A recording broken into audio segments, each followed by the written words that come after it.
exercises that we'll do every day. I'll learn from this group of coaches, and as I'm learning from the coaches and seeing what they're posting, and seeing what challenges they've got, and what happens if we try to remain positive within that group, can we move the needle? And it's been a very interesting exercise, but on a parallel path, we did this thing, we started in Utah, where that was really the one that worked in terms of what we wanted was people to bring their most, their least, the people that were resisting joining as either customers or coaches the most. And usually the family member, right? Somebody who's just like, I don't want to hear about your shake anymore. And so we said, bring those people, because I want to just talk to them, and I want them to ask me the hard questions. And we got some really hard questions, and it was very interesting to sort of be on the front line and understand what you go through as coaches, how difficult it can be to explain Shakeology, or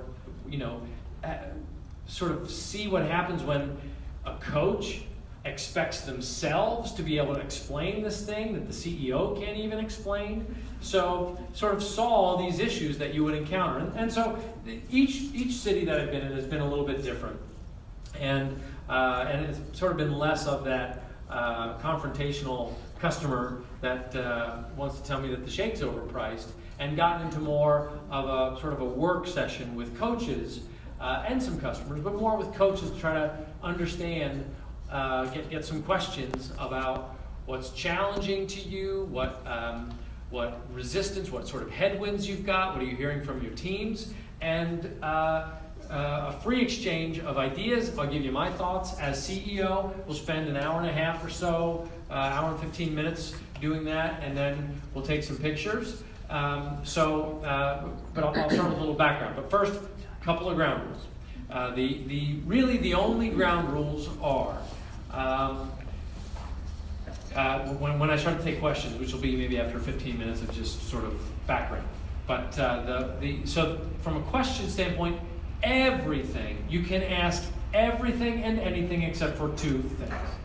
One is about product development, so I don't need product development ideas, and I can't tell you what's coming. That's the kind of stuff we have. Basically a product development pipeline that's sort of built for the next 12 months or so out. It sort of gets foggier the farther out, and things change. But right now I know it's going to happen certainly for the next 6 months, with a couple of possibilities of things we might do here and there, and super exciting and game-changing, and I can't talk about it. So you got to come to Summit, which is where we all get together and we reconnect as a group and a tribe, and you'll hear firsthand what we're coming out with, and it's going to be super exciting there, because some game-changing stuff. But so no product stuff, and in terms of international development, we're going to the UK. We've announced that, right? Okay. All right. Surprise! Facebook, we're going to the UK. But other markets that we're going to, obviously, our intention is to be everywhere over the years. We will pace ourselves and do it in a way that we think fits the quality of company we want to be. But in terms of trying to answer those questions, I get those questions, what's going to be next? And I just can't spill that, because really we're still trying to figure that out and try to chart the best course for the network in terms of where the opportunity makes the most sense. So those are the two sort of areas that I'd rather not get into. And other than that, Joe is walking. He'll have a microphone, but again, so he'll run to you so that you get the mic so that everybody can hear your question. Or I can just repeat it if you don't have the patience to wait for Joe to run over to you. But so first, let me since I'm going to use this, since you're mostly coaches, I'm going to use this as a little bit to go back in time and to talk about how we got to where we are today, which is not necessarily this straight line up. I'll do it for you, left to right. Straight line up. It's sort of like this, and it's constantly like this. Like any business, really. Any business that I think you can rely on is going to be like this, because you have to innovate. And innovation creates disruption and uncertainty. But if you ever stop innovating, you find yourself, and then it's just, those buggy whips. Nobody's buying them anymore. Why is that? Because there's cars. So you have to innovate. So, but I think it's meaningful. If you get anything from this, what we share tonight, I think it's meaningful for you to understand the essence of what we do, because what we found is, particularly as the rise in income that people were seeing, that people started to get mesmerized or attracted to that income, and where our initial intent when we started this was help people get healthy and fit and redefine the fitness space. It turned into something that was like, yeah, that'll be great. I just want another car like you have, or I want to pay off my debt like you did. So what do I have to do? What do I have to sell? What's that thing? That shake? That seems expensive, but you got a new car, so I'm going to do that. So I'll get to that, but my point is that it got sort of off the rails. And while the company, or at corporate, we have maintained what we believe is our center. We can't control 400,000 people who are coaches, and the attraction of the easiest sell of all. And the easiest sell of all is you could make lots of money doing this. Like, that's the easiest thing to sell is money, ironically. And that's always been sort of the third rail of the business, because.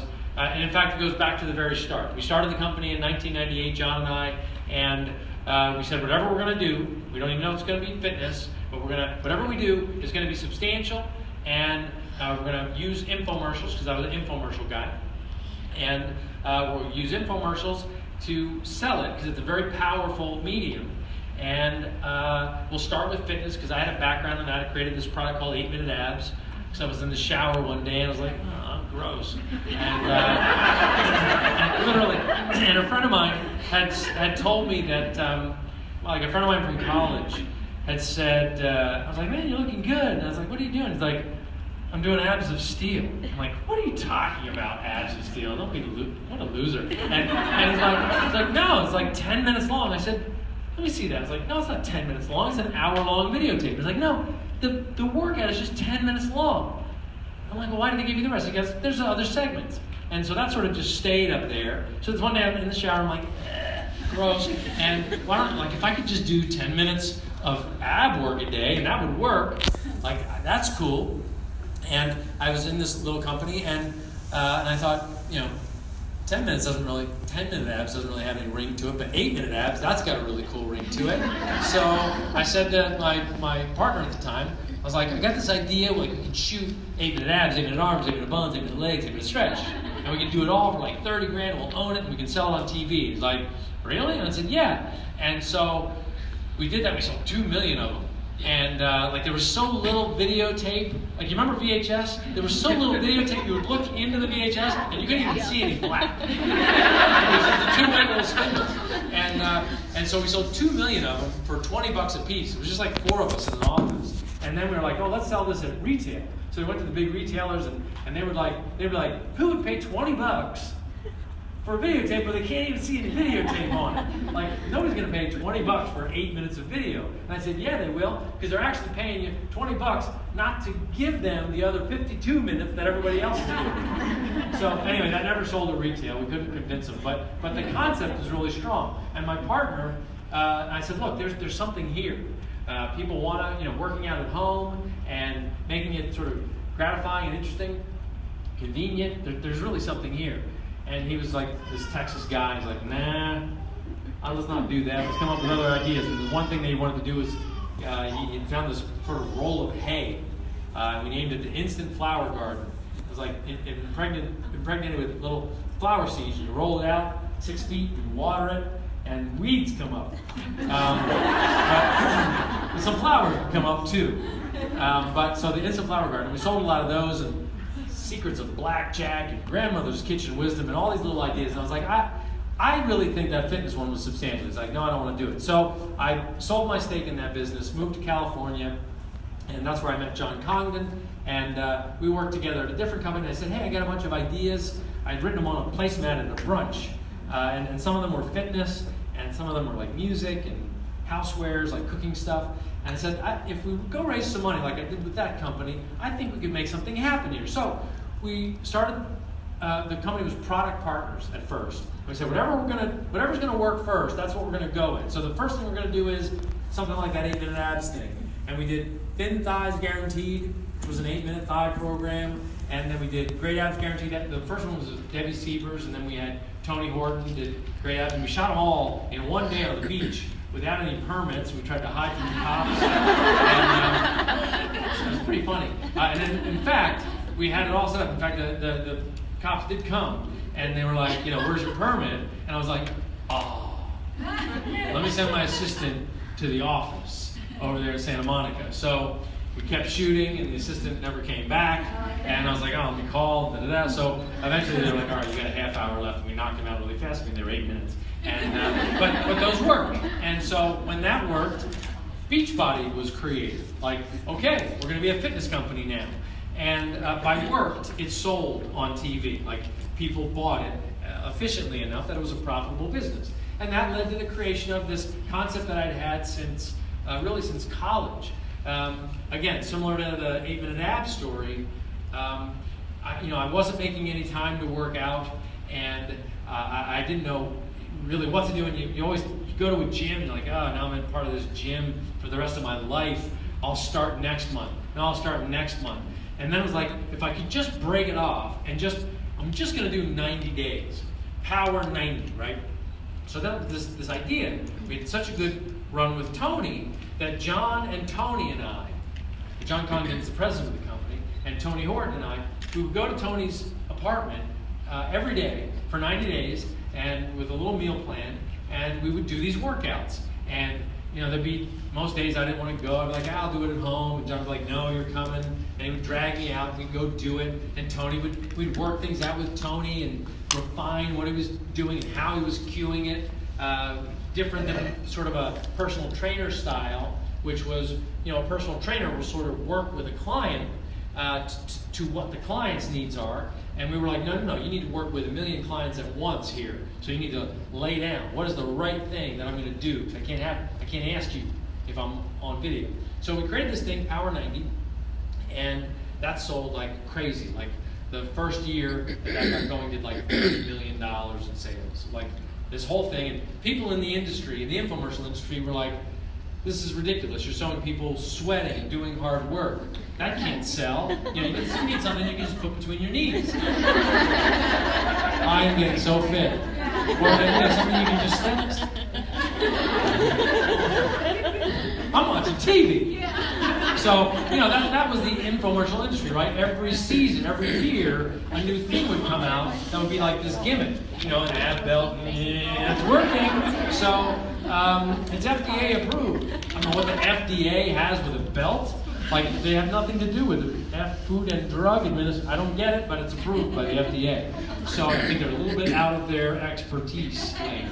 But, so, Power 90 did really well, and then we came out with Slim and 6, and that took the company up to $60 million, ironically, and then we just sort of continued to iterate on that. And then, at about the same time that we, about the same time we launched P90X, because we had all these customers from Power 90 who had really good results, and then they were like, what next? And we had these message boards, and they kept saying, what next? We want the next thing. And we're like, well, just keep doing Power 90 again. Go figure it out now. You're free. Go run, go lift things. And they're like, no, we want another thing that we can do in our living room. We're like, oh, okay. So we had this idea for P90X. And again, we had media buyers and telemarketing people and industry professionals saying, all right, wait, now you got away with the Power 90 thing. So now you're going to show people doing pull-ups and squats with lots of weights and a yoga routine that's 90 minutes long and, plyometrics. You're out of your mind. And from our perspective, what we were doing, it was ridiculous because you could go buy, a workout DVD. Power 90 was $60, but you could go to the local bookstore and you could buy a DVD for $14.95, right, or $19.95. Yeah. And so here we were going to sell P90X for $120, and this is in 2005. But we weren't looking at it as a box of videotapes or a box of DVDs. We were looking at it as a competitor to Bowflex, who was doing $1.2 billion a year selling this $1,500 contraption with great before and after photos. And we were like, wait a minute, they make me no promise in terms of time. I still got to figure out how to eat. So let's give people the whole solution. And they've got gravity at home. And so they get a couple dumbbells and a pull-up bar, and they're going to be able to do it. Or they use bands, they don't have to do pull-ups.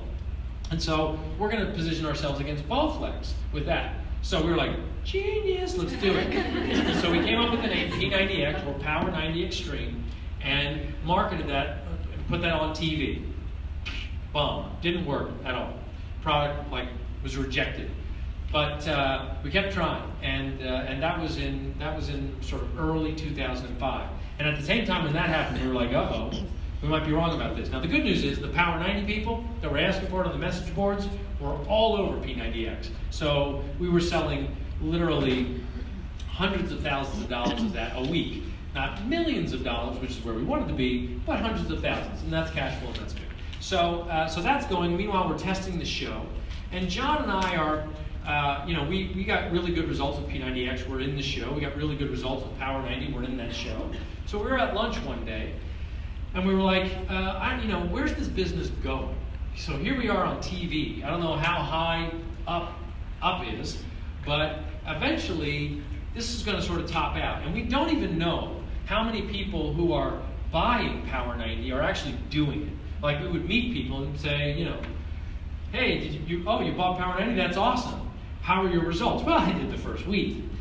Or people would buy P90X, and how were your results? I'm going to start it any day now. I was like, yeah, we didn't know. So our goal, our mission statement as Beachbody was help people achieve their goals to lead healthy, fulfilling lives. So at this lunch, we were like, why was it that John and I, non-fitness people who eat pizza at every meal possible and skip every workout possible, got such great results with Power 90 and then P90X? And we sort of broke it down into two things. One was this dynamic that either John dragged me to the workout or I dragged him to the workout. So we had this accountability. Obviously, Tony was dragging us to the workout. He and I were going to blow it off. And then the other side of it was, we knew that if we got good results, we were going to be the walking billboards. We were going to be the first testimonials for the product. And so we would be on TV and we could make a lot of money from our results. So we had this financial motivation. So we thought, and looking at the message boards, we would see post after post of people saying, I'm selling more to your product than anybody else because I got such good results. I walk into a party and people will be like, how did you do that?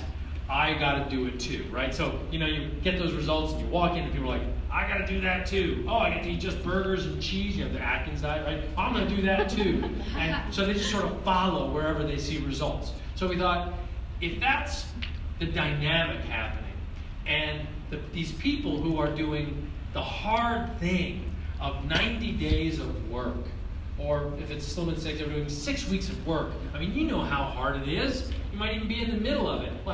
It is hard to stay consistent, particularly if you're by yourself. So, if somebody manages to put it all together for 90 days or multiple rounds and lose 100 pounds or get off of medication or just get out of a bad relationship because they feel better about themselves, all these dynamics happening, and that's creating demand for our products, they deserve a piece of the action. Right? It's only fair. They did the work. We created the product, okay, but they did the work that's selling it now. So we thought maybe we can, through network marketing, create this opportunity where, similar to what John and I had, we could create peer-to-peer accountability, A, and B, a financial incentive to see it through, and once you lose the weight, keep it off, because now you're a walking billboard and now it's your business. So similar to me being up here, I got to sort of keep it in check, because if I was 50 or 60 pounds bigger than this, you might question whether I really believe in what I'm talking about. When I say, be the proof the product works to coaches, I sort of have to do that too as the CEO. It doesn't mean you need to be a six-pack person or super ripped Tony Horton or super lean Autumn Calabrese or big and buff Sagi Kalev, but you need to be on point in some way. It's got to be on your radar. So we decided at that lunch, really, and subsequent meetings, to start this idea of a network. Meanwhile, test after test after test, about 22 different versions of the P90X infomercial, that product finally took off in 2007 and became our first billion-dollar brand. And the company had grown. We were at that point maybe 150, getting close to 200 people, and it was just growing. And we started to build this network, and we realized that, all right, if we're going to create this network, it needs to be more than just the fitness side of things, and it can't just have a multivitamin to go along to be the nutrition component. It needs something that is really going to change the model of what people get from the idea of a daily supplement. And again, I'm a pizza guy or a quesadilla guy. If it's got cheese involved, I'm about it, okay? I'm all up in the cheese. So if there could be a cheese shake, cheeseology, right? That was my first idea, cheeseology. I got shut down on that one. But no, I happened to be married to somebody who had formulated shakes for companies, for big health food companies. And so I knew what her, Isabel's background was, and knowing that I'm not eating vegetables, I'm like, look, there's got to be a million people like me out there who just can't even deal with the concept of cauliflower. That a Brussels sprout, which I still don't think I've ever had to this day. I'm not kidding. I don't think I've ever had unless it somehow made it unrecognizably into a salad. I don't think I've had it. But I can now eat asparagus, I'm proud to say. But I don't like vegetables. Like, it's a forced deal. So I said to our product development team, look, work with Isabel. She's done this before, and I don't care how bad it tastes. If I just have to do a shot, I'm away from the guilt of not eating vegetables, I think that would be a good thing for people, because we get enough protein, generally, plenty of protein powders out there, and there's other, well, you can get fiber, or you can get your fat, a spoonful of fat, but the other stuff, the phytonutrients, and this idea of, vegetables are superfoods, and enzymes, and prebiotics, and probiotics, that is not getting into my body. So I said, work with Isabel, and let's see if we can develop something. And she said, no, I don't want to do it. I'm like, what? And she said, no, because I know what's going to happen. I'm going to develop this. I'll put everything I have into it. I've done this for other companies. I create this masterpiece that I want to consume, and then your suits are going to get involved, and they're going to ruin it because they need to make more money from it. Or they're like, that's too expensive. And she said, I don't know what happened, but I don't know why people think that you can go to a fast food place, go through the drive-thru, and for $2 or $3, that burger and the fries and the drink and all the stuff that you get, that people accept that low price could actually be quality and feeding you quality nutrition, and then they see something that costs $5 or $6, and they would go, well, that's just way too expensive. She goes, I don't know when we started to think that the food that we put into us needs to be as cheap as possible, but it's gotten us in trouble. And she's had health issues, and so she's like super picky. Like, I would watch her in the morning. Our house is like a vitamin barn. Most houses have food in them. We've got little bottles, like little droppers and stuff. And so I would watch her wake up and almost like intuitively, like, pick bottles and concoct it. She'd always have this one shake that she'd bring out. She'd make this breakfast for herself. And at one point I watched her stop using this one particular powder. And I watched that a couple mornings. I said, what happened to that one that you used to use in the white bucket? And she said, I don't know, I can taste something changed. It used to taste potent, and now it doesn't anymore. And Isabel has tried everything because she helped herself heal from chronic fatigue syndrome and other autoimmune issues that she was having. And so, like, she would taste stuff and she can taste its potency. And so she said, something happened, so I just stopped it. It wasn't doing anything for me. So she went out and source another, a different product. And so we actually wanted to find out what happened to that product, and we looked it up, and that company had been bought 3 months ago, 3 months before. I had asked her about that, and of course, you get the private equity company comes in, they load a bunch of debt on the company, and they're like, okay, let's find some margin here so we can pay off the debt that we just bought the company with, we want our profit. And the original founders are gone, so things start to slide down. So she picked it up. So I'm like, come on, I need you to help me create a shake that will change the model. She's like, no way, it'll be too expensive, nobody will buy it, and that's what all your corporate people will be like, no, they won't. Let's go. Let's go talk to them. So we go, talk to the finance people, and they're like, no, can't happen, it's gonna be too expensive, it's gonna cost over $100 for what you're outlining, and nobody's gonna buy that because they can get protein shakes.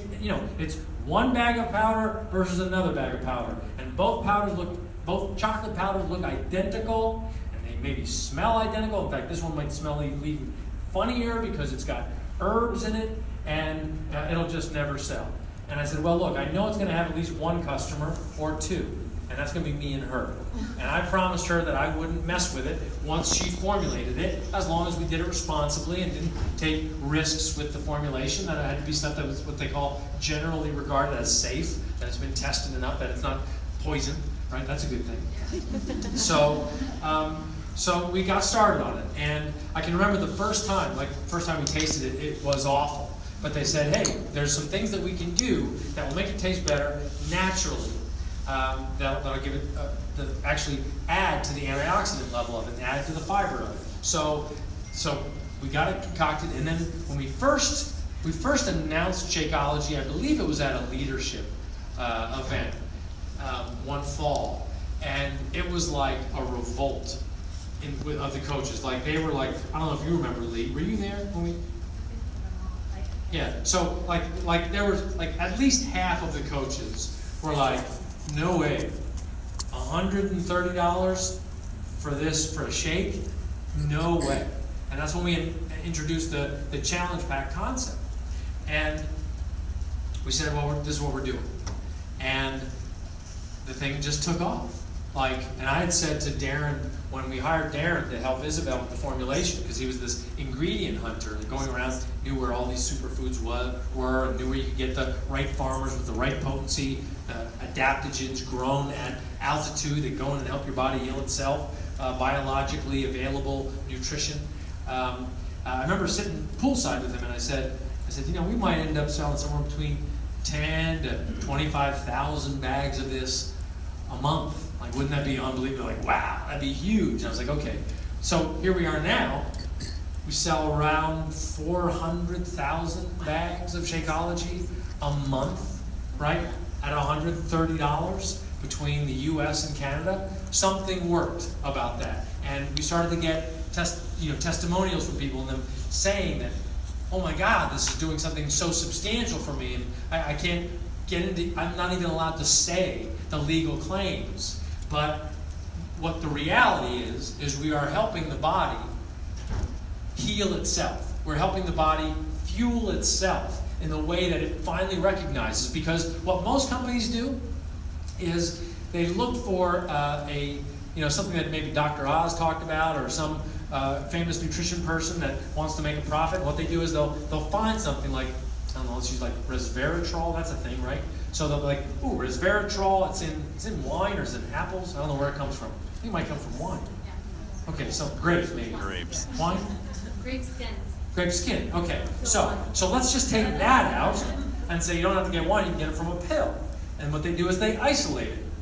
And what the premise is that instead of, the body, it goes in the body, and the body, like the cells, which are whole inside your body, go, that's resveratrol there, but it doesn't have all the other stuff that was around it, that I used to recognize, that I used to do stuff with it. Science doesn't even understand how all these processes work yet. They're discovering stuff all the time, understanding what the underlying energies are, what the underlying enzymatic and catalytic reactions between your cells and those cells that you consume, that we have thought you could just isolate, and we're realizing that you actually need the whole organism of millions of years of evolution. You need the whole organism to recognize the other organism for it to actually do its thing, that the potent or active that you're consuming. So that was Isabel's premise at the beginning with Shakeology. Whole food nutrition, so that when you put it in, so it just looks like powder, but it's ground up. It's these adaptogens ground up. It's these phytonutrients or herbs ground up. The fiber from the whole plant ground up, so that the body, when it gets it, it goes, oh yeah, I know what that is. I understand those antioxidants, and now I have the enzymes to be able to digest them and put them to work. And so they were having this incredible effect on people's biology and the way they felt, so that they were digesting better. That's a big deal for people. They were getting natural energy, so that they didn't need more caffeine, because caffeine just sort of undermines your energy. The more you drink it, the more it undermines, the more you need it. It's kind of this weird addiction that takes you, because it sort of, the way caffeine works, sort of punches your adrenal glands. It's like, wake up! And it does that, and eventually the adrenal glands are like, I'm tapped, man. So, the bigger the cup gets, the more you're tapping your adrenal glands. So, Shakeology was giving people energy without more caffeine. It was helping them, because it was feeding them this whole food nutrition, it was suppressing the appetite for longer. Particularly women in the middle of their cycle, like premenstrual, they weren't having the same hunger pangs or sugar cravings that they used to have. And all this is stuff that we're studying in clinical trials, but that's what we were seeing from customers that were first trying this. So they just grew up and up and up. And here's the dynamic that happened. So, over the course of 2012, 2013, people start to make money. Not everybody, but some people really get it. They have their story, they're sharing their story. People will be like, how are you making so much money? I'm just sharing my story on Facebook, on Instagram. I'm telling people why this is working for me, and it's attracting more people, and the more people, and the coaches that hustled, that got that story out there, and helped more people get results, so that those people were walking billboards, just like the premise started, that John and I talked about at that lunch, was actually happening. And we attracted people who were like, oh my God, I got these incredible results, I feel better about myself, and nobody around me can believe it, so they want to do what I'm doing. And what happened was, they started to make money. This group of coaches, let's call them about 3,000 coaches out of the hundreds of thousands, really started to go up. And so you see them on Facebook, and big houses, and we got new cars, and a boat, and kids going to college, and people are like, I want to do that. And whatever you're doing, I want to do that. And we started to see a change from this thing being, this concept where a person gets results, their results start to create demand for the product, people then go, I want to do that product too, they get results, and then they help other people get results. It became this thing, let me sell that, and while I'm selling it, I'll get to know it. And that became just an empty exchange. It became like every other network. And by every other network, I'm not saying anything bad about other network marketing companies, but ours is very different. And in fact, that was the one sort of fight that John and I had, because he had a really bad experience with a network marketing. A friend of his was doing network marketing. He's like, I just think it's gross. I think it's weird to monetize your friends. And the way we sort of got over that was the premise that our transaction, the value exchanged, doesn't really happen on the sale.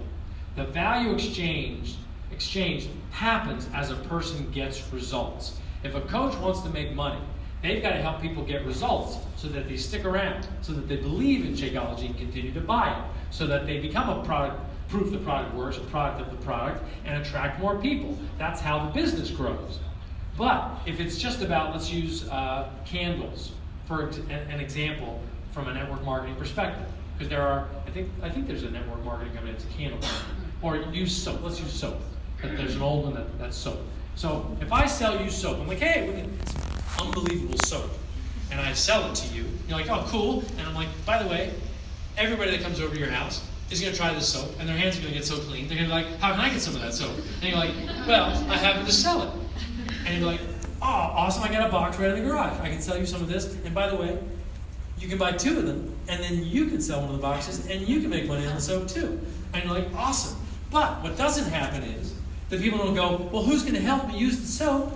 You don't need the help using the soap. You just bought the soap, you're going to go use it. But our products, this is the difference. This is why we don't call you distributors, you're coaches. Because the problem we are solving is not how hard it is to get access to fitness. You can go to YouTube and get fitness for free. Or you can just buy our products. You can buy them directly from Beachbody. That's not the problem that we're solving. You can go buy any old nutrition plan. You can buy a book, Whole30. You can go figure it out. The problem is nobody follows it through unless they've got an accountability partner or some influence, some reason to follow it through. That's the real opportunity to help 266 million people who are overweight or obese. We got away from that when the exchange became more like the soap, where it was like, let me just see if I can sell this and move on and sell it again. And that's what my group has been working on, to get back to being coaches and remind each other, this is what it's like to be a coach, this is what we do, and to sort of team up and circle the wagons and make sure that our teams are operating in that same way. And we're starting to see a turn. And that turn is meaningful. That turn matters. Here's why this opportunity, that you are nice enough to come out on Thursday? You're nice enough to come out on a Thursday night, a hot day, and sit in a room with the CEO and hear this story. You're kind enough to do that because there's also an enormous, magnificent opportunity of two types. One type is there's 266 million overweight or obese people in North America alone. 2 billion worldwide. Imagine that. A market in the United States that is where the demand has not been met. We all take for granted right now that gym over there, that's the place where real fitness happens. Over there, I go to the gym and then get a smoothie at the juice bar. And my health happens over there, and then I go home. And the kids are complaining, and we're all whining, and then we get the cheese puffs out of the thing, and we sit and we watch TV, and then they want cupcakes. It's somebody's birthday. Jimmy came over, and it's his birthday, so we all have the cupcakes. And so the health happens over there, but here we can do whatever we want. And there's an opportunity for us to change that. But why do we want to change that? Why would we want to change that? Why would that possibly be an opportunity that we could tap into to create billions of dollars of wealth for the people doing the work? Here's why. I think we are the first generation that our children have a shorter lifespan than ours because of lifestyle. Can you imagine that? We are accepting that as a species. We are accepting that the kids walking around us in general have a shorter lifespan than us because of sugar addiction, because of lethargy, inactivity, just bad nutrition overall, because water has been replaced with soda and energy drinks and so on. We've got to change that. We've got an opportunity to change that because we've got an instinct to want to perpetuate the species here. And I think in general, we see the opportunity that people want to live with a better self-esteem, they want to have more energy, they want to feel better about themselves, and they really like to do stuff. As compelling as the phone is, it's not nearly as much fun as going out and doing stuff and seeing your kids go out and do stuff. We have this amazing opportunity where 1 in 3 people over the age of 40 in North America are pre-diabetic, okay? 1 in 3 over 40 are pre-diabetic. What's that mean? That means if they continue with their nutrition the way it is and their inactivity, it is likely that they will click over into type 2 diabetes. And we can avoid that. If we don't avoid that, each one of them that clicks over, that's basically $10,000 comes out of the healthcare system. So right now we got this whole health insurance debate going on in Washington. That's health insurance. It's not health care. It's not wellness. It's health insurance. Billions of dollars of expense. $280 billion per year going to treat diabetes. Many of those cases which can be avoided. Here we are, the one company in the world with the entire comprehensive solution that can be delivered in an efficient way. Let me say that again. You here, you coaches, are a part of the one company in the world that has put put together the whole solution. But it's not just that aren't we the greatest company, fitness and nutrition, but there's also this missing ingredient which makes all the difference, and that is peer support that you don't have to pay for. Do you understand how valuable and magnificent this business model is that you're a part of? But we just got to get it right. We got to get it back on the rails of say, it's worked for me, this is my story, now you do it, and I'll give you a 30-day money-back guarantee. Try to do that over at the gym. Try to do that at the juice bar. Go to the juice bar for 30 days, say, I'll have that smoothie, $5, thank you very much. You bring it right in front of the guy. Thank you, see you tomorrow, go back, do it 30 days. On the 30th day, say, oh, you want your smoothie again? Yep, here's your $5, you get it. You drink that whole thing. Get that straw all in the corners, get it all up. It's like, you really like that smoothie, don't you? And you're like, hold on 1 second. You get it all? No. You put the cup down and say, I'd like my money back for the last month. And he'll laugh at you and say, what are you talking about? We are trying to change lives, and we're so confident in the quality of the shake that it's not a trick, it's not a gimmick, but we risk $130 of income, a very expensive formulation, and say to people, we are confident enough that your body will change and your life will change, that will give you your money back if it doesn't work. You can't get that at the juice bar, you can't get that from your gym membership, usually, not that I know of anyway. And we ask people to come into this ecosystem where of challenge groups and challengers where they're going to be held accountable to a goal that they said they had. It's an outrageously compelling model if the coach at the center of it feels like they have the right to be able to stand up and help people. And that is actually the most eye-opening thing that I've learned over the course of the last, I guess it's been about 52 days that I've been running this group. And it's the most, it's actually a combination of the most surprising thing about this group and the thing that makes me a little sad about the group. And that is how many people in the group don't feel like they have the right to be coaches. Who am I to be a coach? And I actually experienced it firsthand when I had that first group up in Salt Lake, up in Utah, when there was this guy who was really hitting me about the shake and how expensive it was. It's like, he's saying, you have to mark that up because you got to pay all these people. Yeah, you want to help people, but you got to pay all these people. That's why it's $130. I'm thinking, well, yeah, I do have to pay these people. And that is part of why it's $130, because I got to pay these people. And he's like, what's so special about them? I'm like, well, I'm not a chemist. I got a D in chemistry in high school, but I got smart people around me, talking about adaptogens, and I'm kind of stumbling about the herbs and the phytonutrients, and I'm like, I'm sort of on my heels, and I'm kind of intellectually backing up off of the guy, and I'm like, I don't know what, he might be right. And all of a sudden I'm in my head and I'm thinking, I'm the CEO of this company and I'm a failure. I have no right. If I really want to help people, I should only charge $70 for this shake. And I can't pay you guys.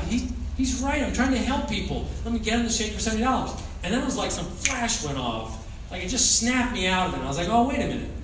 This guy wouldn't be in this room hearing about this shake if it weren't for the people that are talking about it around him, who have taken the risk, who got the results, and deserve to get paid for helping people stay consistent on that shake. The biggest problem with drug companies, with drugs that will save people's lives, is getting them to take it.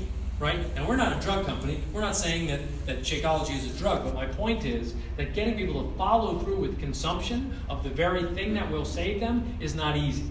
But we have this challenge tracker app where you can get people, I took my shake. Good for you. I recognize you for drinking that shake. And then we've got these coaches that do that, hold people accountable to it. They deserve that money, man. We're only talking about $5 here. If I walk in to buy a pair of jeans at the Gap, I'll walk in, I'll tell the lady my size, she'll point to a pile, I'll grab a few jeans, I'll go into the dressing room, get in my underwear, try them on, look pretty good, butt looks good, all right. I'm gonna take these 2 pairs, I go, I wait in line, I buy them, and I guarantee you that store or that chain made 50% of whatever I just paid, and I'm the one that had to try them on. They didn't button them for me or anything. I had to do it. So it's okay that we make money with this because nobody knows about this unless you heroes tell them about it. So I sort of I straightened up, and I didn't confront the guy, but I was like, no way.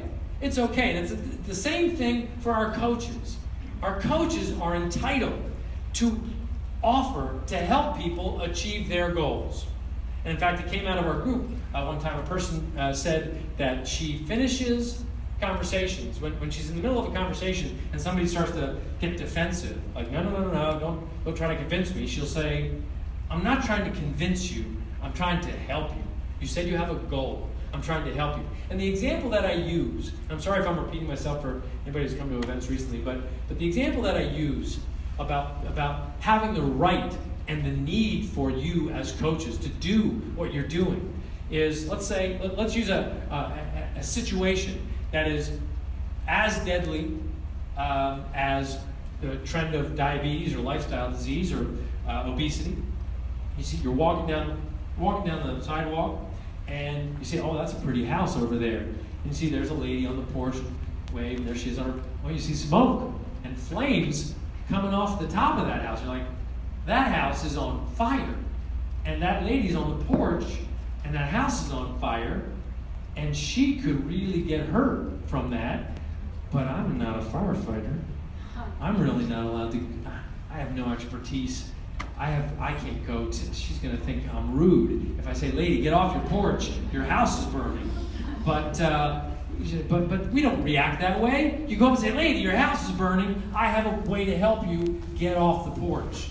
So what we're doing as coaches, as advocates and accountability partners is saying, when we start the dialogue with somebody about what their goals are, about how they'd like to feel, about how they'd like to inspire their kids, what kind of family would they like to run, we have the right to say, why don't you join this challenge group? I've got this thing starting July 24th called Shift Shop.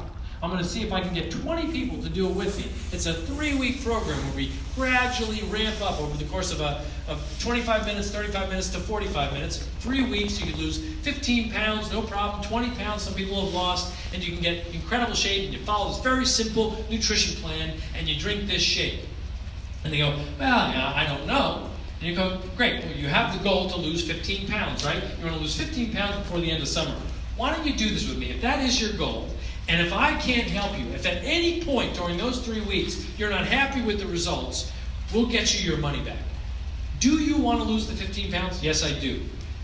Is this cheaper than a gym that you joined or a personal trainer? Isn't this cheaper than 3 or 4 of those SoulCycle classes that you're doing? And more consistent for you? Don't you want the results?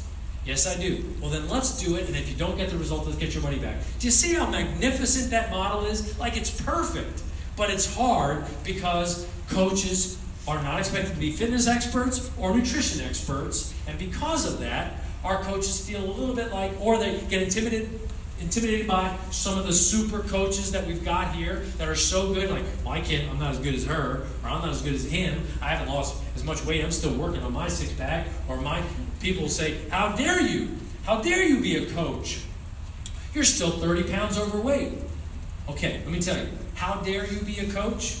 Because I'm going through the same thing, and I can identify with a person who breaks down after 14 days of doing this, because I broke down after 14 days of doing it, but you know how I kept going? You know how I'm in my 30th day? Because my coach helped me.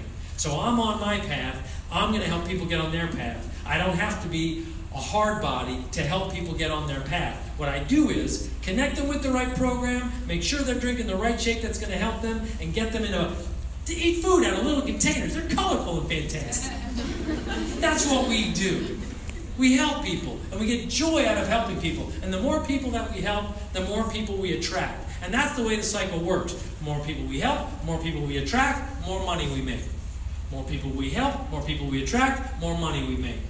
More people become coaches. More people we help, more people attract, more money we make, more people want to become coaches. As long as we do it, help, attract, then the money, then the coach. See, that's the cycle.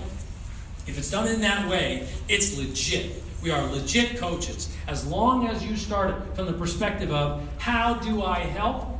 You're creating something that is absolutely stunning in the world, because it doesn't happen. Most people lead with their wallet. Most people lead with greed glands. But if we're the ones saying, let me make sure it works for you. And, we get blowback from coaches. Oh, man, lost a success point from last month. They took the money out of my account because of that money-back guarantee. Every time that happens, if you're a coach, you should be like, good one, Beachbody.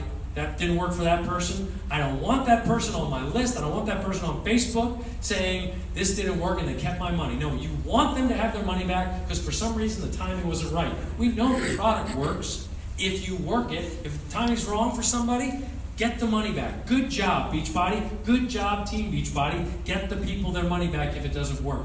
See, it's perfect. It's perfect, this business model. So, here we are. I'm thirsty. Yeah. So here we are. We have this outrageously strong opportunity. 266 million people, and then we look at the globe, 2 billion people. And I'm thinking, how is it possible that all these coaches, that hands go up, with all these people suffering, literally suffering and angry with themselves, and they look in the mirror and they don't like what they see, and they turn on themselves and they punish themselves for it.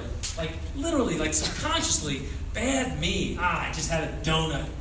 I get 30 seconds of enjoyment, and now I'm going to punish myself for the whole day about this. I'm going to over-exercise and hurt myself. It's just all out of whack. With that, oh, that was so good.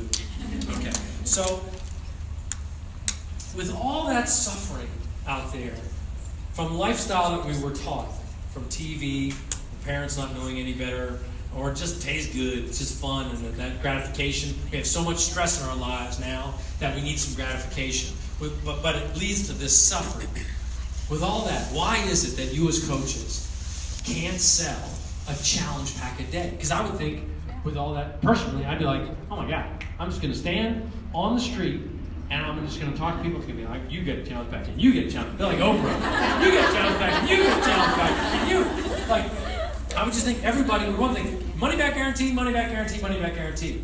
So here I am now. I'm working with our coaches. I'm learning. I'm understanding. Change some of the product mix. Change some of the things that we're going to announce at Summit. But I want to hear from you now. Well, how are we doing on time? Did I go too long so far?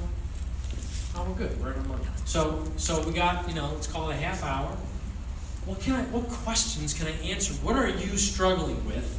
Maybe it's more important than a question.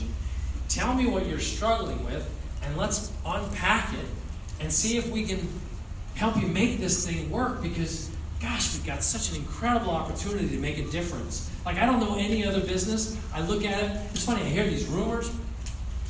I heard one rumor the other day. Lady said, the rumor out there is that you're going to open in the UK and then you're going to shut the whole network down. Well, that doesn't make any sense. And I heard another rumor that you're using the coaches to make Beachbody On Demand huge, and then you're going to shut the network down. And I'm like, what? The whole premise is for people to help people. I got interviewed, and they chopped the whole thing up. I was really bummed out, but I got interviewed by Yahoo Finance, like it's this little TV thing. So, like, it's like fencing, knife fight. He's going to try to ask you questions. He just wants to talk about technology and Beachbody On Demand, and I want to talk about the whole ecosystem. So he's trying to just get me inside this little box about technology, Netflix, and fitness, and I want to talk about the whole ecosystem, about people helping people, about how, I don't care how great this phone is, it can text me every hour on the hour to work out or eat right, and I can so easily ignore it. But if you text me or you call me, I can't just ignore you. Not if we're going to still be friends, or if we have some relationship of any kind. Like, I'm going to have to answer you, and I'm going to have to say, well, I'm really just not doing it, or you're right, I'm going to do it. There's that little change. A human being can influence the behavior of another human being. Technology, I don't need a shirt that's telling me if I'm sweating or not. I don't need a watch that's telling me what my heart rate is, because it's super easy for me to never push play at all. And the watch is just a pretty way to tell time. technology cannot change behavior like human beings can influence each other's behavior, right? So this is our opportunity. So I want to find out, does anybody have any, just what is standing in your way? Is anybody frustrated with something about the network that I can address and help answer for you and put in context of where we are now? And there's no marks off. You can curse at me and yell at me and anything. Does anybody have any initial question or thought? The first one's always the hardest, and then it goes for an hour. I'm gonna drink more water while you think for a second. I do have a question I can ask for you if you don't ask one. So don't dissuade. Okay, you got Joe? Courageous.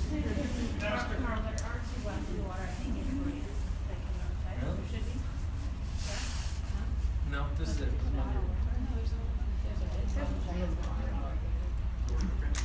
I'm good. Test. Hi. How are you? Good. So, I understand the price of Shakeology. I'm good with that.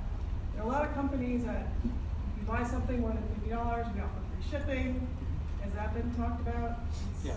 A lot of our customers are spending. Totally. Great. So let me answer a broad question that addresses that and the broad issues. And it's the most frustrating thing about this company that I run. And it actually, the state of the world of expectation in online commerce. Every company that sells through internet transaction is now held to the Amazon standard. And Amazon, they're like 500 billion. I don't know what they do per year, but it's like so out. The economics of scale that they've got and the way they're financed as a public company, we're private, is, and they have come back and forth whether they're going to be profitable or not. So it's something that I'm sensitive to, but at the same time, we need every transaction and those costs to be profitable. And that's part of the expense of a 30-day money-back guarantee, because the stuff comes back and we have to absorb those costs. And at the end of the day, what I can promise you right now is this company is not just sweeping in the cash. We've got a strong cash position and very little, if not almost no debt. So the company's like incredibly strong, but that's because of the way we manage our finances. But I take very little money off the table each year, and we, like I said, without debt, and we do have a small investment group, but they don't take any money off the table unless I take money off the table, and I'm reinvesting everything over the course of the last 6 years. So, but the real answer to this, so there's technicalities that are difficult and above my pay grade that we're trying to work our way through, but the real answer is if you take the whole, you know what I should add? Has anybody in here lost over 50 pounds with our products? Okay. Wow, good for you. Has anybody lost 100? Stunning. Okay. So, people lost 50 pounds, 100 pounds. You can go get gastric bypass surgery or the sleeve and all that stuff, and those procedures cost in the thousands of dollars. And then you have to maintain it. Proper nutrition, fitness. I don't know anybody in here who's lost that kind of weight, or any of our Beachbody challengers who have lost that kind of weight who would say that damn shipping and handling. You know what? I would trade my weight loss if I could just get my shipping and handling. So at the end of the day, the relationship between the entire transaction on an ongoing basis and the health benefits, we know it's not the cheapest. What we do know is it's the most effective. And here's what we also know. The most expensive solution is the one that doesn't work.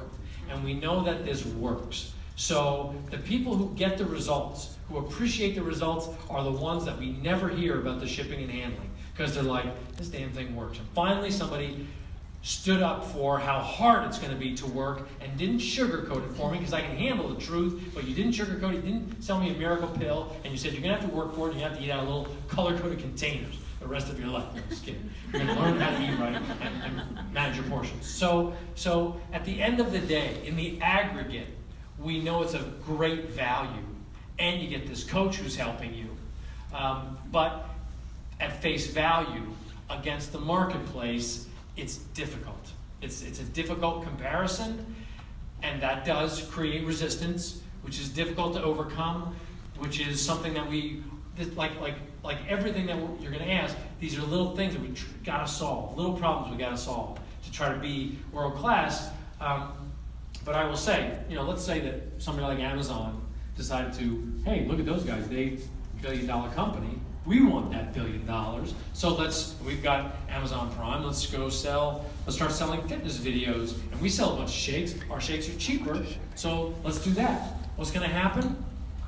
People might buy that stuff and they're not going to get results because they got no accountability partner and the stuff doesn't work. You can already get free workouts on YouTube. People just don't know how to put it together and they have no compelling reason to stay with it.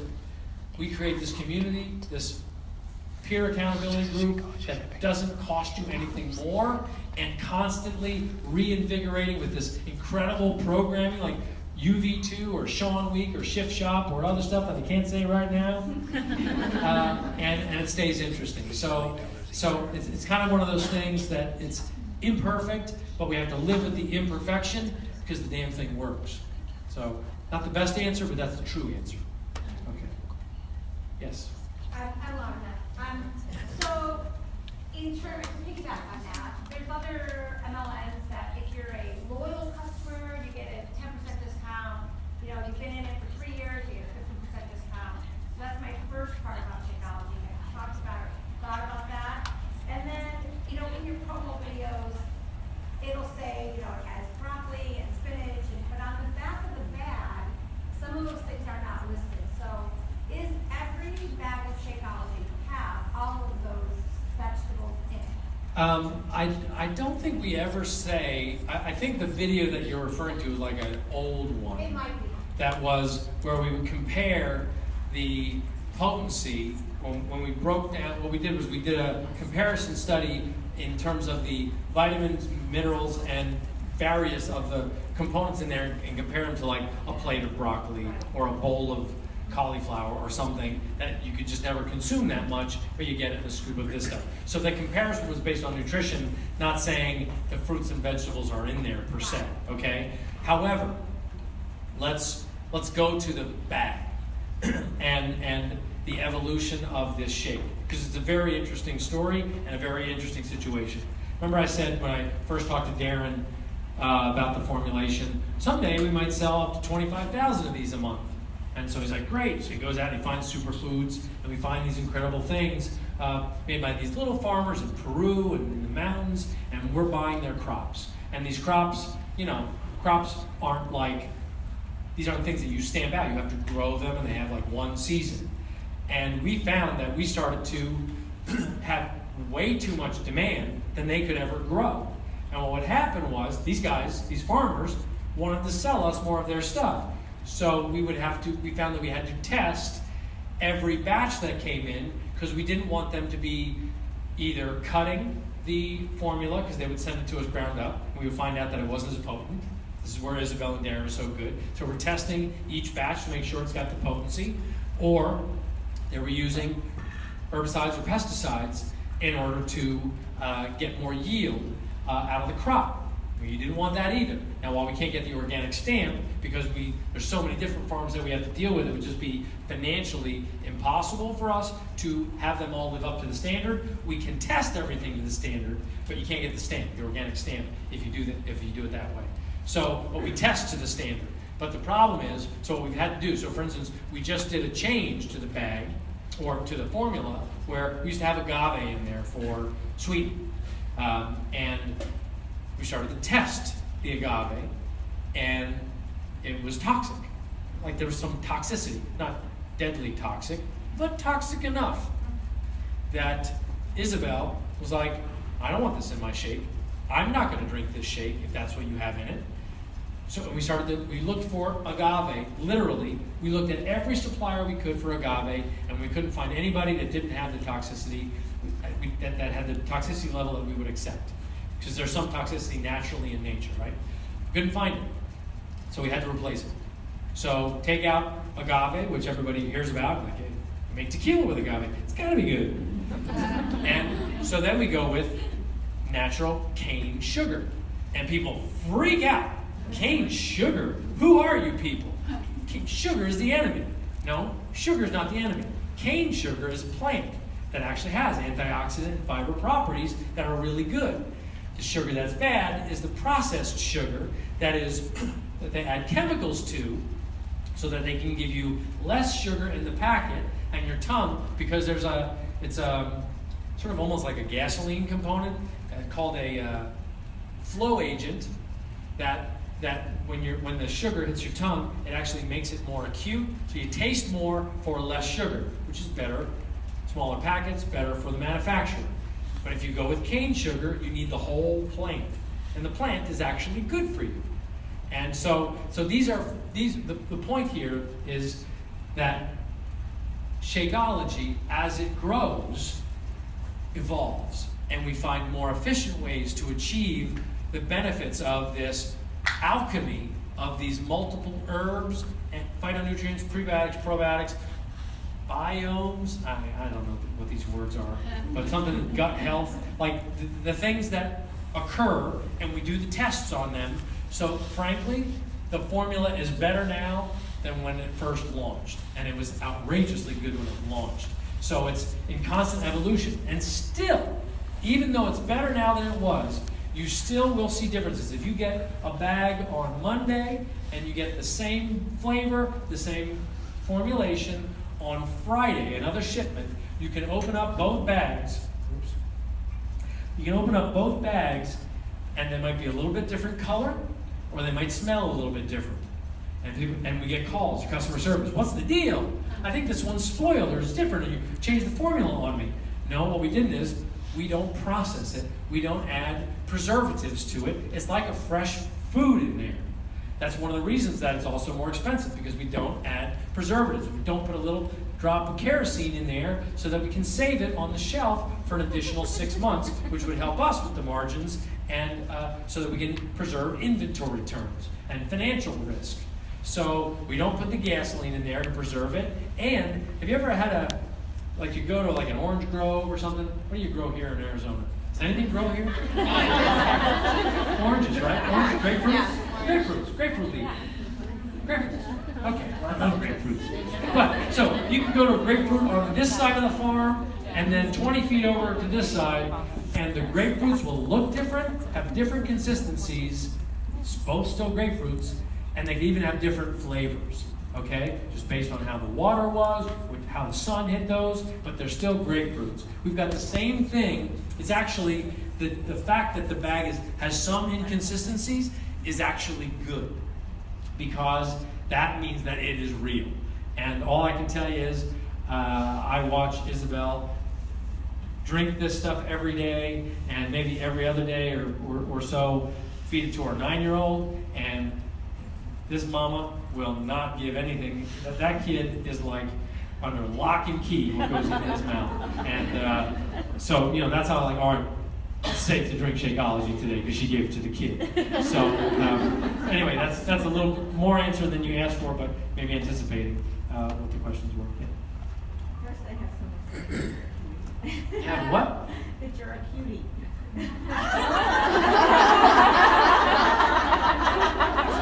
Thank you. Go on.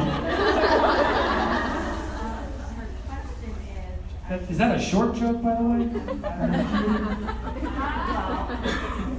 her question is, are you aware of the lavender test results on vanilla Shakeology and possibly containing lead? Okay. Shoot, I don't have it. There's like an official response to that. Okay, so I'm aware of it. There's an FAQ that answers that the right way, and I can never remember that. I get this question like literally once every 2 weeks or so, just through social media. But let me give you the essence of the answer. I don't think it's vanilla. I think it's greenberry. Okay?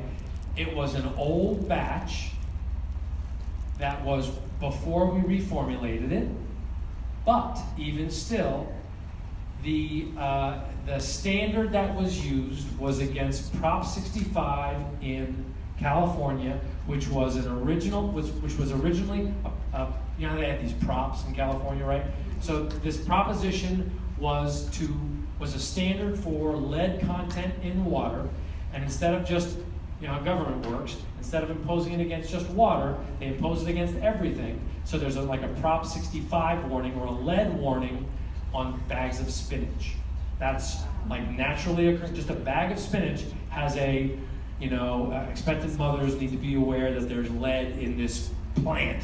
So the greenberry, because of, I forget what part of the formulation it was, but there was one part of the formulation in that batch that the lab, consumer labs and lab door tested, and then Dr. Oz picked up. That was an old formulation that then got passed around, and certainly the competition had a field day with it, but that same company has, I believe, this is where I get into muddy territory, I believe they have retested it, and we are below their threshold of concern for lead. That doesn't mean, though, that we're below the Prop 65 threshold, because lead is naturally occurring in plants, and there's pollution in the air, and the pollution goes down to the ground, and which means that there's lead content. Every time you have a salad, if you were in California, if you went to Starbucks, there's Prop 65 warnings for the coffee. Like, that's just how tight this is. So anybody, when we ship out of California, or anybody who's in California gets what they call a Prop 65 lead warning, and then people search it, and they find the old lab door, because everything lives forever on the internet, and so there it is. So, you know, we can't unring that bell, but we can formulate our way out of it and know what we're doing now. And again, what I would say is, a 9-year-old drinks it. And they're constantly testing it to make sure that from a heavy metals content perspective, it's safe. And I will add, I've had this question multiple times, and I would swear people are asking me this question while they're eating a Big Mac. It's like one of those things that you're like, really? Okay. Can we talk about your other lifestyle choices before we attack my shake?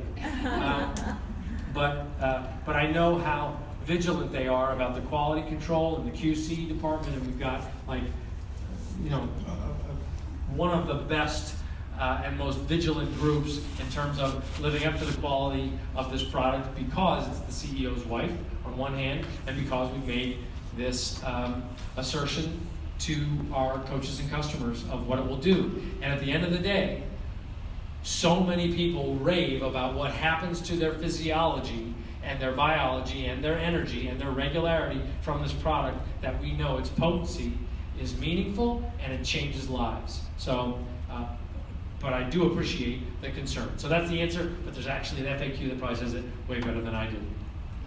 Am I like going out live right now? We like broadcast. Yes. I don't have a question. I just want to give you a compliment because end of May, I went with my 13-year-old daughter to Michigan to a school function, Schmied World competition, and I had to use my Shakeology in a shaker cup for the first time versus the Ninja. Not my favorite, but I also used it as my water cup, and walking around Michigan State University campus, I connected with Canadians that you do Shakeology? Oh my God, can I get a picture with you for my group? And there were 42 states from the United States there, and I connected because of Shakeology. It was like a Gucci bag. And I'm like,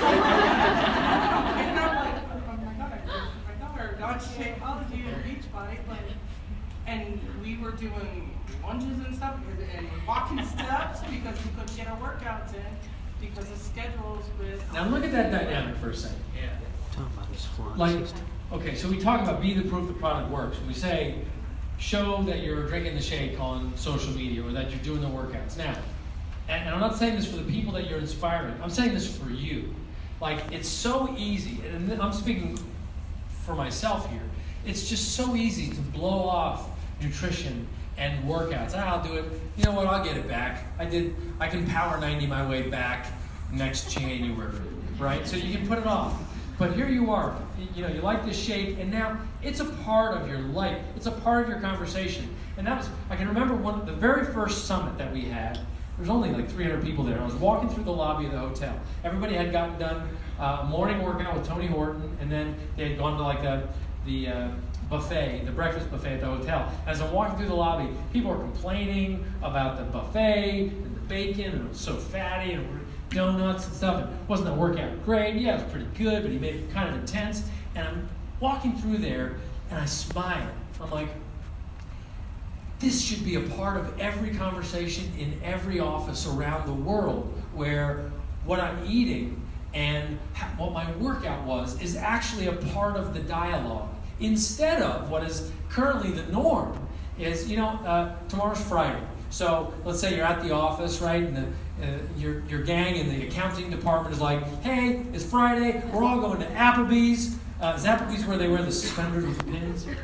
I don't know. It's Fridays? Okay, so it's Friday, we're going to Fridays with the pins, and we're going to go there. You want to come, Mary? All right, let's go, we're all going. So we go, and they got the menu, it's like the Bible of food, and so, let's get the onion loaf. Who wants the onion loaf? We're going to get it, and Mary goes, you guys get it, I'll have a bite. But I really don't want a lot of the onion loaf. And then John, the other's like, Mary, buzzkill. Come on, it's Friday, we're all eating everything, come on. Who wants a cheesecake at the end of the burgers and everything that we're getting? Mary's like, look, I'm in the middle of my thing, I'm just gonna eat my salad. I know how much of the salad with the portion containers, I know what to do. And but then Mary, like right now, Mary's like this buzzkill outcast.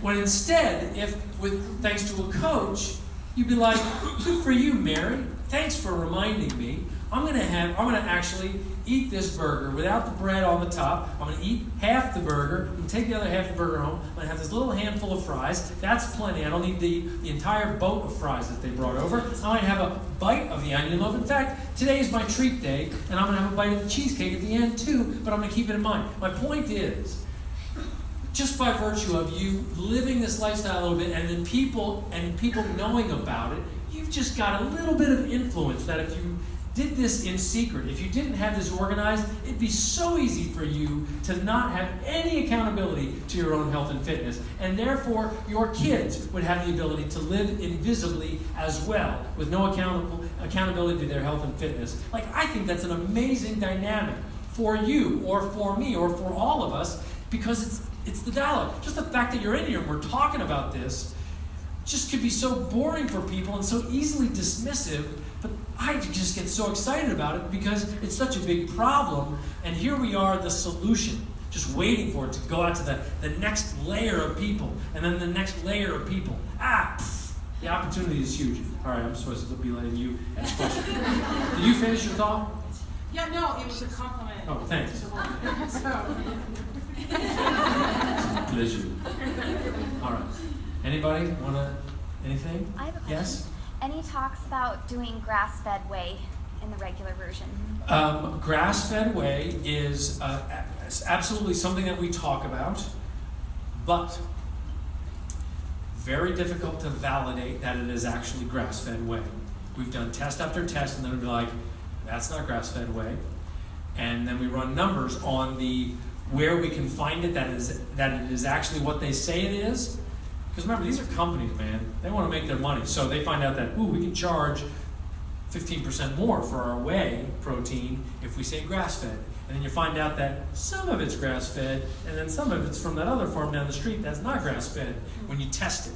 So we couldn't find it that it was unadulterated, or, well, we did find it. There's some out of New Zealand, but there's not enough of it to supply. So what we do is we've got as clean as you can get whey protein mixed in with pea protein to balance it out so that, again, Isabel and Darren feel that from the testing that we're safe from antibiotics, hormones, and so on, overexposure to antibiotics and hormones through the whey system. So I would love to. It was a priority that we made, and then we started to test everything, and we're like, oh my God, this industry is terrible.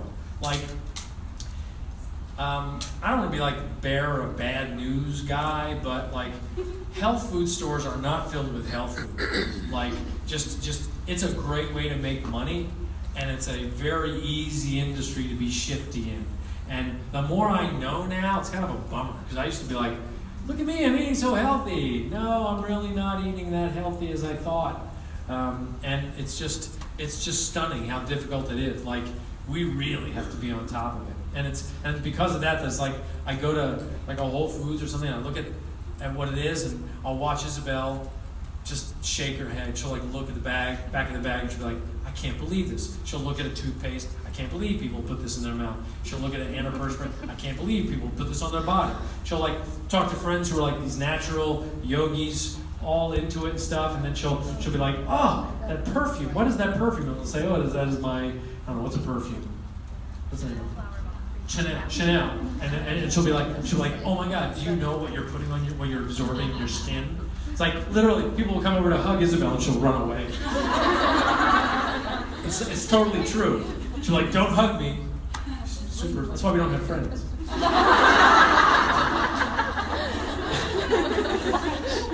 Kind of true. Okay. And what else we got? Yes.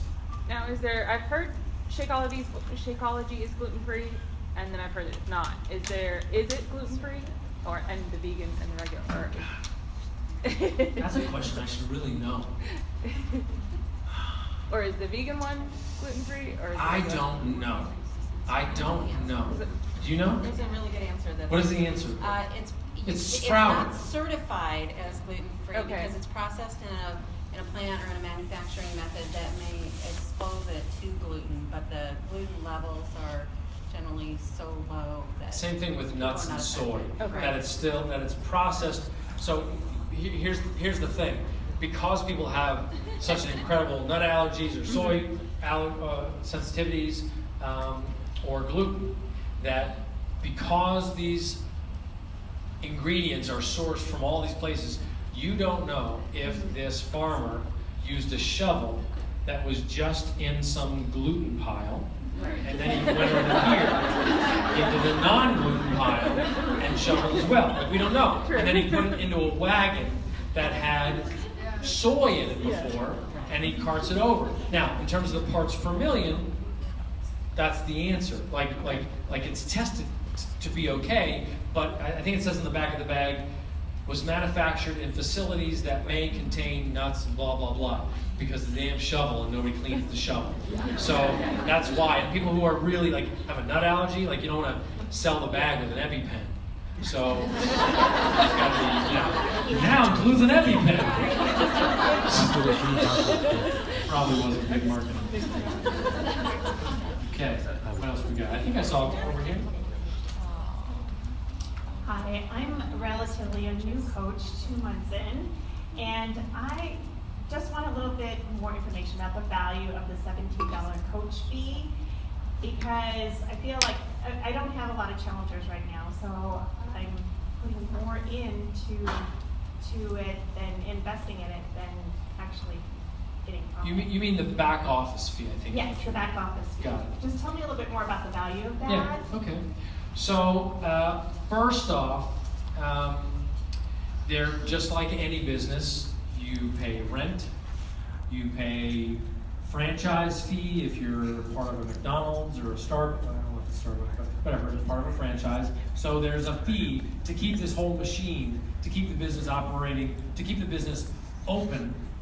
There are expenses, and every time we add a coach, there are expenses and things that coaches get and events that we have to put on. So for instance, all those fees go to contribute to things like Summit, and we lose $6 million on our Summit that will hold July 13th. So coaches pay to go to the Summit too, but all this stuff sort of offsets. However, in terms of value, there's the way the back office, you don't have to necessarily create your own website to transact. You don't have to create your own web store. We do that for you.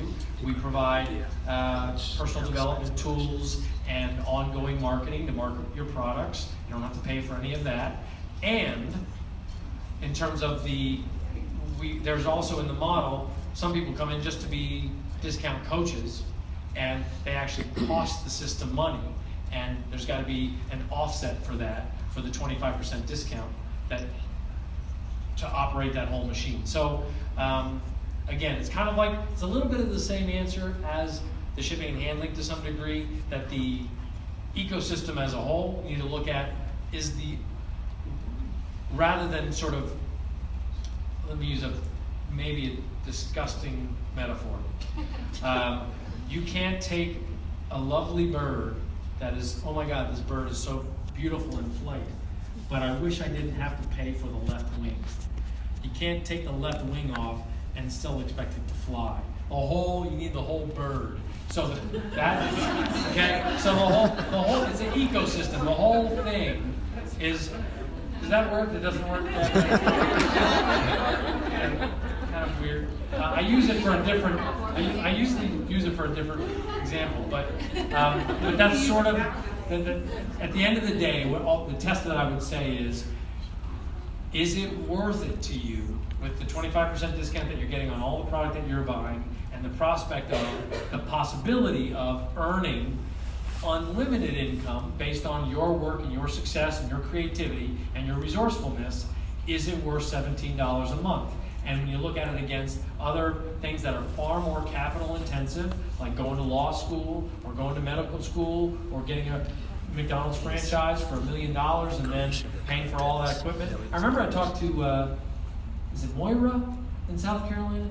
We have a top 7 coach or something, and she had this cold pressed juice business. And she was doing really good and selling cold pressed juice. She had investors, but she was killing herself. And when somebody would be sick, she'd have to cover for them and work all the time. She's like, oh my God, all this responsibility. She's got a couple of kids, and it was her business, not her husband, so she's working it. And one weekend, the juice press machine broke, and she was going to have to get a new one. She told me this story a couple weeks ago. That juice press machine was going to cost her $30,000. And she went to her husband. She said, get the investors together. And she just basically took the keys and said, I can't do this anymore, and just gave him the business because it was just too capital intensive. She's become a coach, and she's 6 figures. Now, very rare in terms of the numbers and the percentages of the coaches who can have that kind of success, but it's possible. And it's, when you look at the potential for 6 figures, and in some cases 7 figures, that's in the millions, or even 5 figures, less, $17 a month by comparison to other things that are far more capital intensive is not $40 to join, or it's free with a challenge pack, and then 17, or I think it's only 16 actually a month, or whatever it is. That is a deal for an unlimited opportunity like this. And I think that the mistake that some coaches make, that is a bummer, is they look at this, they don't understand how being an entrepreneur works and being your own boss works. When you're an entrepreneur and your own boss, you cannot look at it like, what am I making per hour on this? I mean, eventually you can over the course of years, but you first have to look at it as, what am I contributing to this per hour? You're going to be at a negative. You could be at a negative for 2 years on this thing. If you're at a negative for more than 2 years, you might want to look at what you're doing, because something's not working probably. I mean, some people can be doing it for 3 months and be cash flow positive. But if something's not clicking, last thing I want you to do is to be going cash flow negative on this.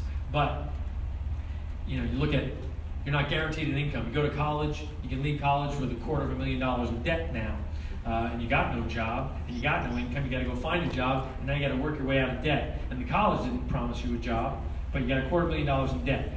Now you start to work your way out of it in a salaried kind of way, or you try to be an entrepreneur, but you're starting over. Here, I'm not saying that college is bad, but I'm saying by comparison, you can start earning money immediately, but this college education is going to cost you $17 a month.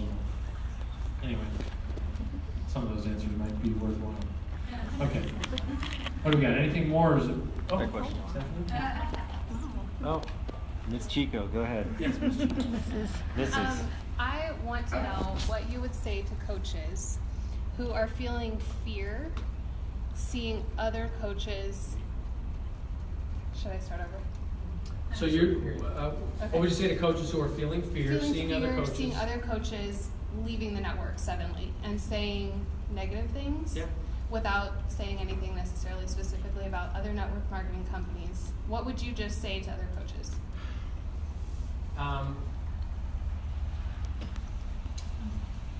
So a coach comes up to me and they say, what's the deal? You've got six-figure earners leaving this business for this other business. And I would say, let me say what I said to a guy. I've told this story before. There was a guy who saw this dynamic. He'd been in the business for 6-7 years. He's making, he lost 60 pounds with P90X, drinks Shakeology every day, has another full-time job that was not going that well, and doesn't like his upline. Like doesn't get along with them, doesn't feel any sense of camaraderie.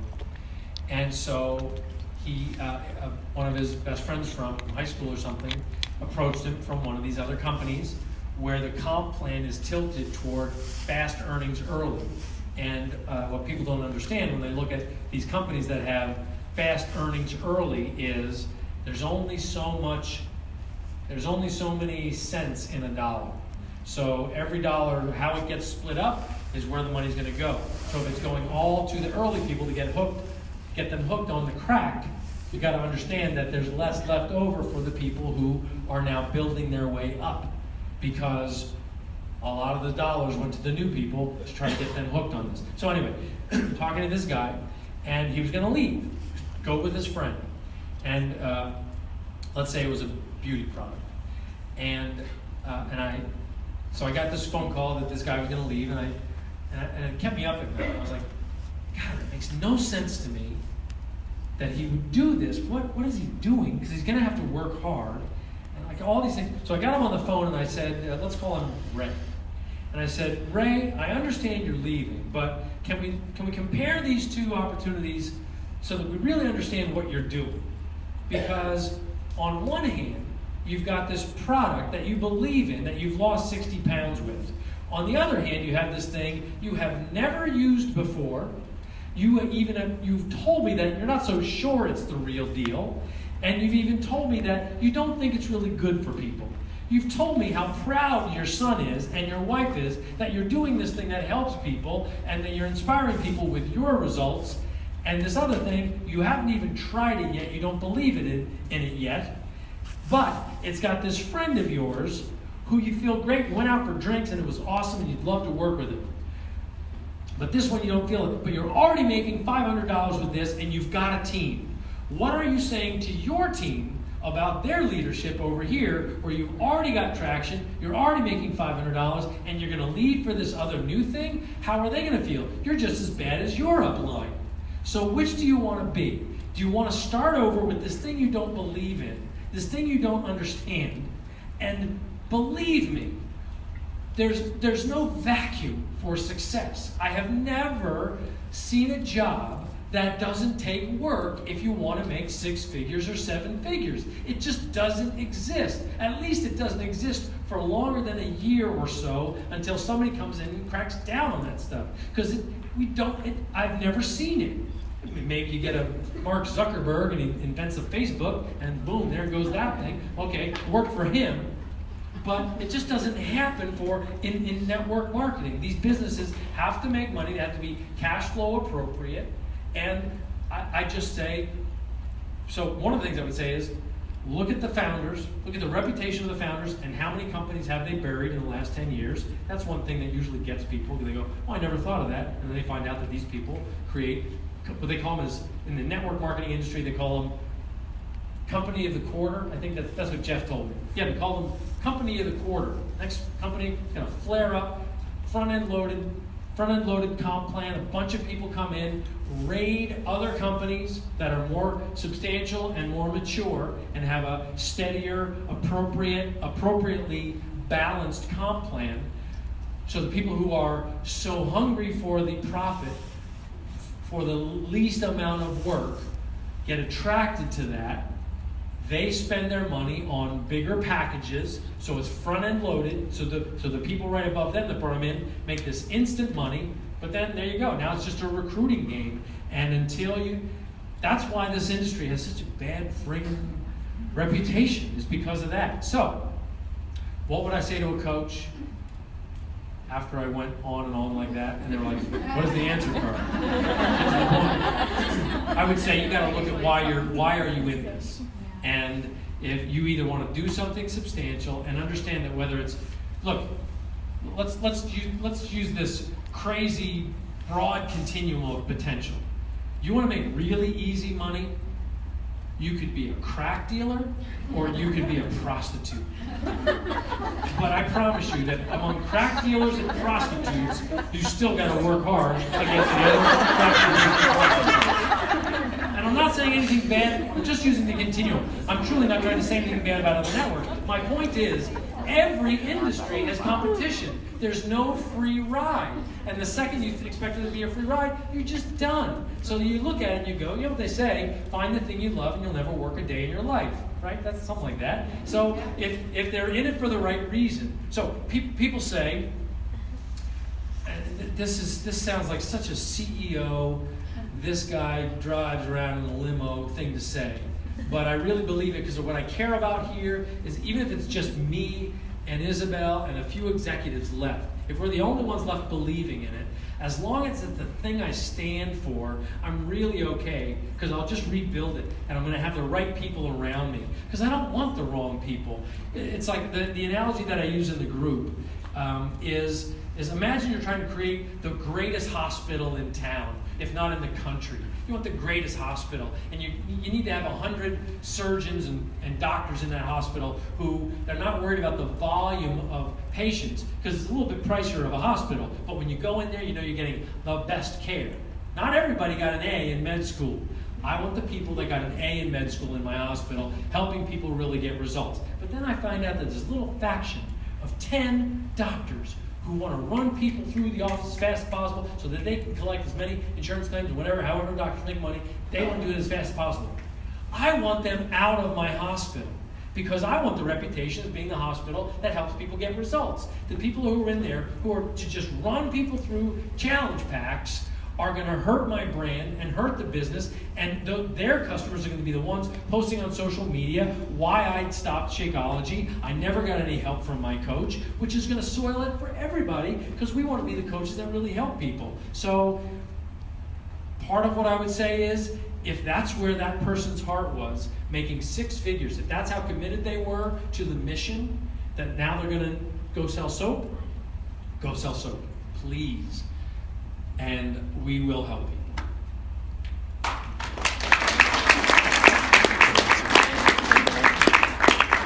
right. I think we got maybe time for one more. What do you think, Joe? Sounds good.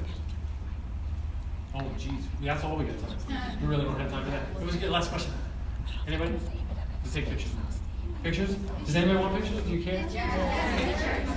Okay, pictures. All right, so Joe said that I should say we're going to do the pictures here. Yep, we're just going to In form this a line line here. pretty good. Yeah, What? We'll form a line over here. Form a line, and I'll stand here. We'll just do. All right, thank you guys. Wait, just let me say thank you guys for all the pictures. I'm really grateful to work with you, and quite, I'm a humble servant CEO. Thank you so much.